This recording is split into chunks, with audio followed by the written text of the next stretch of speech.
मुझे वे चंद खिड़कियां और कुछ बालकनियां याद हैं जिनसे बाहर देखते ही एक संसार खुलता था। मेरे पास लंबा खाली समय हमेशा से था, गहरा एकांत लिए। इस एकांत में मैं किसान जैसा महसूस करता था। अपनी सारी मेहनत के बाद मैं इंतजार करता, बारिश का, बीज के फूटने का, फसल के लहलहाने का।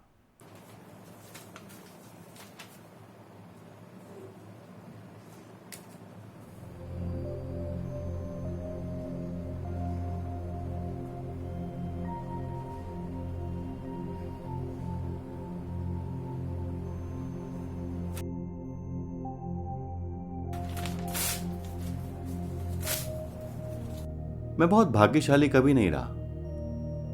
इन एकांतों में जितना भी थोड़ा बहुत बुना गया, उससे कहीं ज्यादा शेष सा पूरे घर में बिखरा पड़ा रहता। जब बिखरा पड़ा बहुत हो जाता, इतना कि घर में चला भी ना जा सके, तो मैं अपना घर बदल लेता। ये कहानियां जाने कितने घरों की याद दिलाती हैं। उन सभी घरों से मुझे वो व्यक्ति झांकता हुआ दिखता जो लिखा करता था। वो अभी भी वही है, जबकि मैं गुजर चुका सा हूं।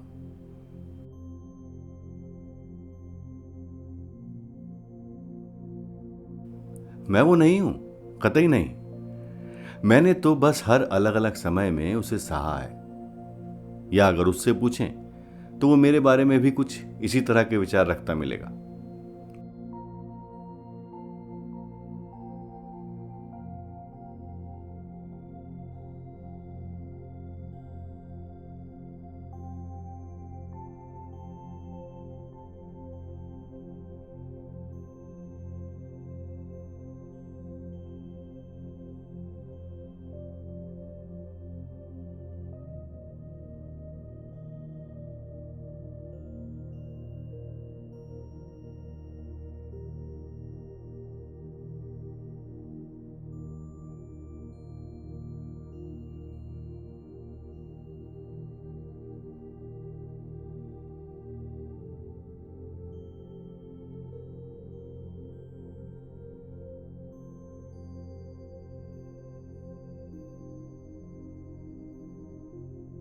उससे मिलना समर्पण करना है। बिना समर्पण किए किसी भी तरह के संवाद संभव नहीं है।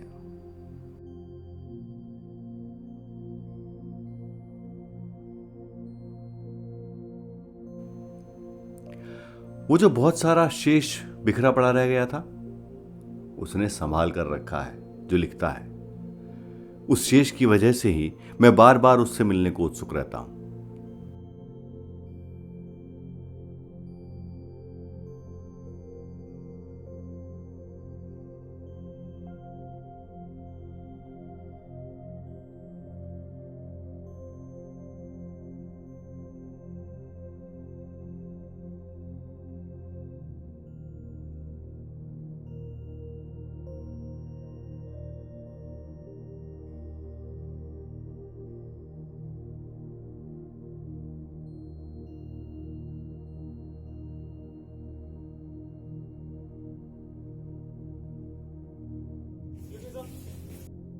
मानव लॉल राइट सर। हाय सर, मेरा नाम लक्ष्य है। हाय। आपके बुक्स का मैं बहुत बड़ा फैन हूँ सर। Autograph sir. या श्योर।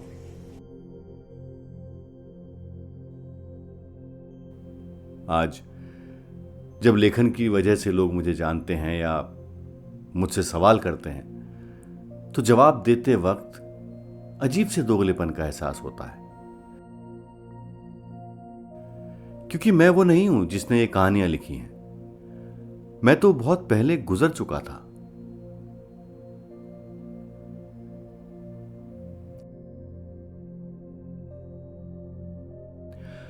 करीब 27 साल बाद मैं वापस बारामूला ख्वाजबाग गया था,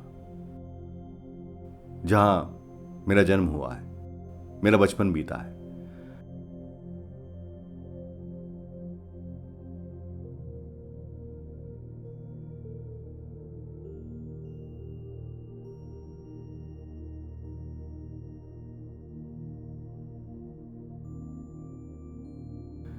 वो कॉलोनी बिल्कुल खंडर हो गई थी। अपने घर का दरवाजा तोड़कर भीतर घुसना पड़ा। वो घर अंतिम सांसें लेते हुए कोई जर्जर बूढ़ा था जो ढह जाने से पहले किसी अपने का इंतजार कर रहा था। तभी मेरी निगाह एक छोटे छेद पर गई जहां मैं अपनी टॉफी छुपाया करता था। मैं खुद को संभाल नहीं पाया। बहुत देर कॉलोनी में भटकता रहा। हर उस गली में गया जहां हम खेला करते थे। कॉलोनी से निकलते वक्त एक औरत ने मुझसे पूछा कि कौन हो तुम और यहां क्या कर रहे हो। मैंने उससे कहा कि वो जो गली का आखिरी मकान है, मैं वहां रहा करता था, मैं यहीं पैदा हुआ हूं। वो औरत मुस्कुराने लगी और मुझे मेरे कहे पर कतई विश्वास नहीं हुआ। ये दोनों वाक्य इतने झूठे लग रहे थे कि मैं वहां से चल दिया। अभी अपनी कहानियों को वापस पढ़ते हुए बिल्कुल कुछ इसी तरह का एहसास हुआ। मैं अपने भीतर अपनी हर कहानी का होना शिद्दत से महसूस करता हूं, पर इसे कहते ही सारा कुछ ढह जाता है। कहना होने की तुलना में बहुत छोटा सुनाई देता है। मैं नास्तिक हूं। कठिन वक्त में मेरी ये कहानियां ही थीं जिन्होंने मुझे सहारा दिया। मैं बचा रह गया अपने लिखने के कारण। मैं हर बार तेज धूप में भागकर इस बरगद की छांव लेते अपना आसरा पा लेता। इसे भगोड़ापन भी कह सकते हैं, पर यह एक अजीब दुनिया है जो मुझे बेहद आकर्षित करती रही है। इस दुनिया में मुझे अधिकतर हारे हुए पात्र बहुत आकर्षित करते रहे हैं। हारे हुए पात्रों के भीतर एक नाटकीय संसार छिपा हुआ होता, जबकि जीत की कहानियां मुझे हमेशा बहुत उबा देने वाली लगती हैं। जब भी मैंने अपना कोई लिखा पूरा किया है, उसकी मस्ती मेरी चाल में बहुत समय तक बनी रही है। अगर हम प्रेम पर बात करें तो मैंने उसे पाया अपने जीवन में है, लेकिन समझा अपने लिखे में है।